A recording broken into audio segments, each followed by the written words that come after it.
Good morning, students. My name is Meenu Naruka from Rajasthan TT college. मैं BSc third year को angiosperm taxonomy and embryology में आज जो topic पढ़ा रही हूँ वो टॉपिक है जायांग ससंजन। ठीक है, गायनोशियम कोहिजन।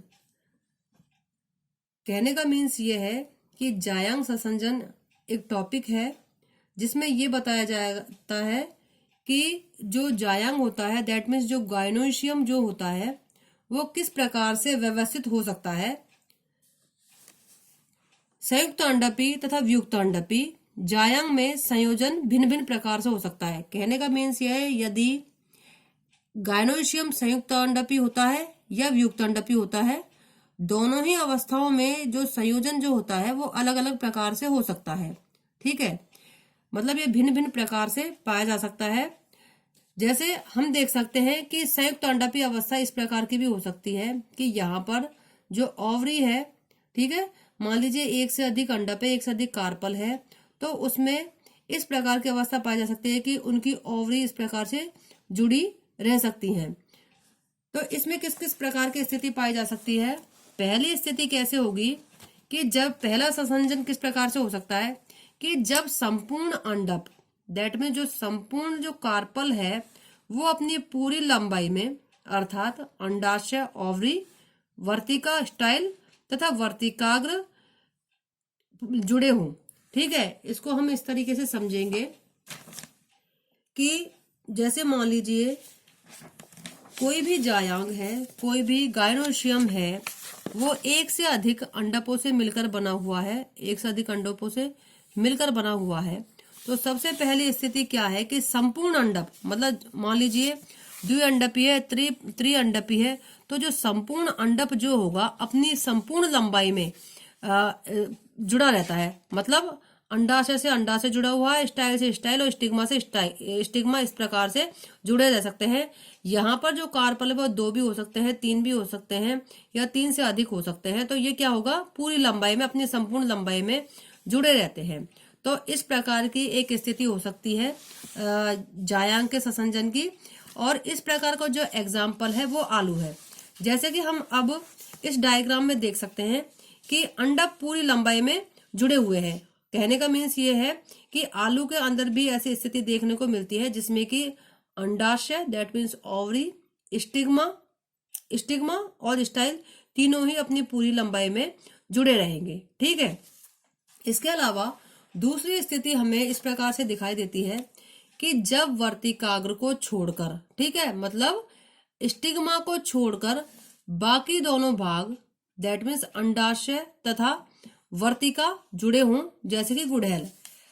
हिबिस्कस रोजा साइनेंसिस में इस प्रकार की स्थिति देखने को मिलती है, इस प्रकार का ससंजन देखने को मिलता है कि इसमें क्या होगा कि जो वर्तिकाग्र जो होंगी, कहने का मतलब ये है कि जैसे मान लीजिए इसको हम इस तरीके से समझेंगे, मान लीजिए एक से अधिक अंडप है, एक से अधिक अंडप है, ठीक है, और इन अंडपों में के 3 भाग है, जो हम जानते हैं 3 भाग है, तो जिसमें ये ओवरी है, ये स्टाइल है और ये स्टिग्मा है। ठीक है, 2 है या 3 है, 3 कार्पल है। तो इस प्रकार की दूसरी स्थिति क्या होगी कि ये जो स्टिग्मा होंगी ये पूर्ण रूप से क्या होंगी, फ्री होंगी और केवल ओवरी और स्टाइल मतलब अंडाशय और वर्तिका आपस में जुड़े रहेंगे। ठीक है, जबकि ये जो स्टिग्मा है, वर्तिकाग्र है, ये बिल्कुल फ्री रहेंगी, ये आपस में जुड़ी नहीं रहेंगी। केवल कौन कौन सा भाग जुड़ा रहेगा, मिड वाला भाग जुड़ा रहेगा और आधारी भाग जो है वो जुड़ा रहेगा, और सबसे ऊपर वाला जो भाग है वर्तिकाग्र का वो बिल्कुल फ्री रहेगा। तो हिबिस्कस रोजा साइनेंसिस में दैट मीन्स जो गुड़हल है उसमें इस प्रकार की स्थिति देखने को मिलती है। अब हम इस डायग्राम में देख सकते हैं कि इस डायग्राम में देखेंगे कि जो अंडाशय और वर्तिकाग्र है, मतलब यहाँ पर जितने भी अंडाशय होंगे वो आपस में जुड़े हुए होंगे और जितने भी वर्तिका होंगी दैट मीन्स जो स्टाइल होंगी वो आपस में जुड़ी रहती हैं। लेकिन जितने भी वर्तिकाग्र होंगे, डायग्राम के अकॉर्डिंग मान लीजिए वर्तिकाग्र जो है 1 2 3 4 5 है, तो यहाँ पर जो 5 वर्तिकाग्र है, जो स्टिग्मा है वो फ्री है, जबकि वर्तिका और अंडाशय जुड़े हुए हैं। ठीक है। इसके अलावा एक अन्य स्थिति और हो सकती है, जब वर्तिकाग्र दैट मीन्स स्टिग्मा और वर्तिका स्टाइल स्वतंत्र हों, जबकि अंडाशय सभी के जुड़े हों। जैसे, ठीक है, उदाहरण ये है पिंक जो होता है उसके अंदर पिंक डायंथस जो होगा उसके अंदर इस प्रकार की स्थिति देखने को मिलती है।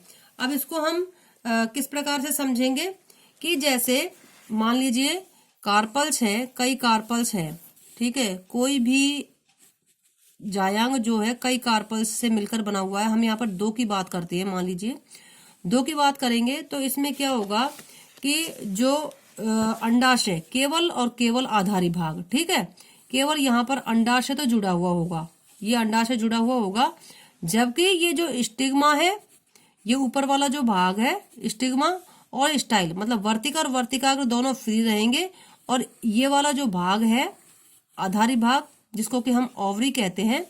अगर हम द्विअंडपी की बात करें तो यहाँ पर क्या होगा, जैसे दो अंडप ये दोनों अंडप हैं और इनका आधारी भाग ओवरी कहलाता है, तो इन दोनों के दोनों जो कार्पल है इनकी जो दोनों ओवरी है वो आपस में जुड़ी रहेंगी, मतलब दोनों आधारी भाग है वो आपस में जुड़े रहेंगे, जबकि ये वाला जो भाग है वर्तिका और वर्तिकाग्र जो है ये फ्री रहेंगे।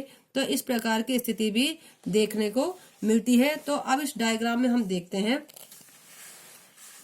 कि यहाँ पर हम देखेंगे कि यहाँ पर जो अंडाशय है वो आपस में जुड़े हुए हैं, जबकि वर्तिकाग्र और वर्तिका है जो पूर्ण रूप से फ्री है। पिंक जो डायंथस है उस में इस प्रकार का एग्जाम्पल देखने को मिलता है, इस प्रकार की स्थिति देखने को मिलती है।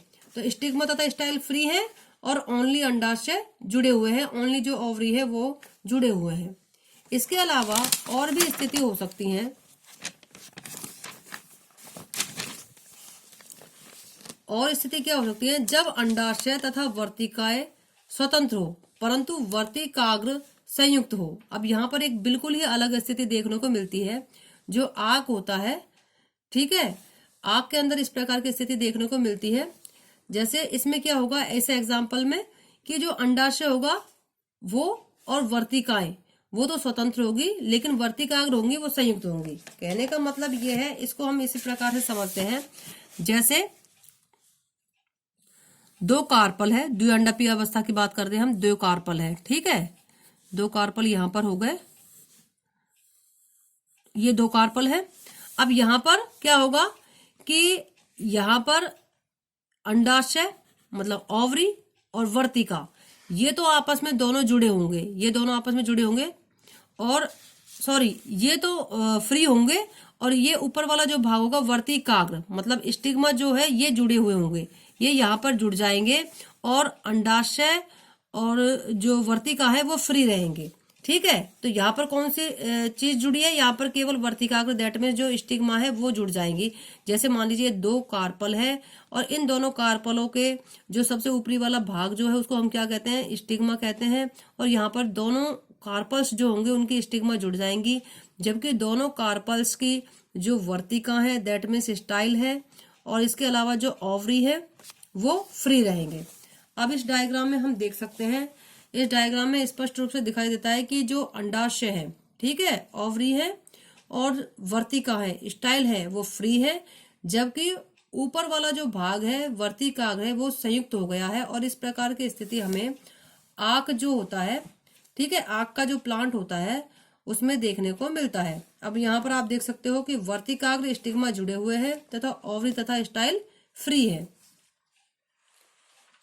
सदाबहार में एक और स्थिति देखने को मिल सकती है, जो सदाबहार होता है उसमें वर्तिका तथा वर्तिकाग्र संयुक्त होते हैं, मतलब ये वाला जो भाग होगा, वर्तिका वाला जो भाग होता है वो और वर्तिकाग्र वो संयुक्त होंगे, लेकिन अंडाशय पृथक होंगे। इसमें एक अलग ही स्थिति हो सकती है, जैसे कि अगर हम मान लीजिए द्विअंडपी की बात करें, ठीक है, द्विअंडपी की बात करें तो इसमें क्या होगा, इसमें ये दोनों मतलब अंडाशय यहाँ पर फ्री होंगे। अभी तक हमने ये बात नहीं पढ़ी कि जो अंडाशय है वो फ्री है, यहाँ पर ये दोनों जुड़े रहेंगे, मतलब वर्तिका जुड़ी रहेगी, वर्तिकाग्र जुड़ी रहेगी और अंडाशय पूर्ण रूप से फ्री होंगे, ये फ्री होंगे। ठीक है, तो इस प्रकार की स्थिति हमको सदाबहार में देखने को मिलती है।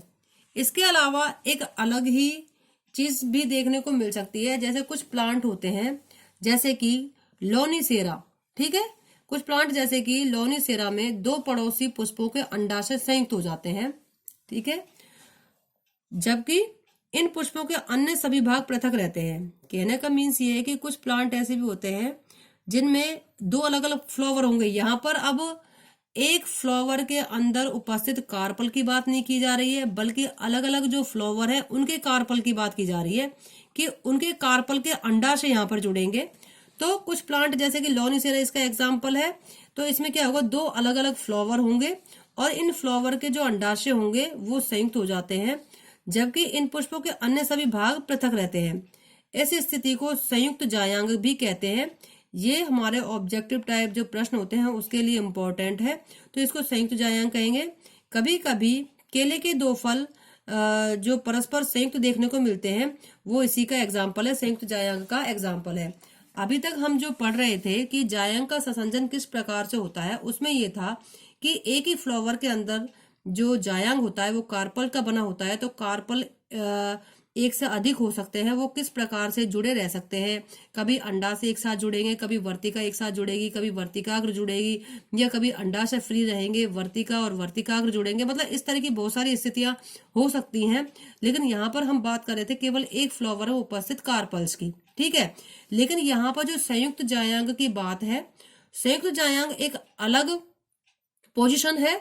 इसमें क्या हुआ कि दो अलग अलग फ्लावर होंगे, मतलब हम डायग्राम में देख सकते हैं कि यहाँ पर दो अलग अलग फ्लावर होंगे और इनके जो कार्पल होंगे, ठीक है, इनका जो जायांग में उपस्थित जो कार्पल होंगे और कार्पल के अंदर जो अंडाशय जो होता है, कार्पल का जो आधारी भाग जो होता है उसको अंडाशय बोलते हैं।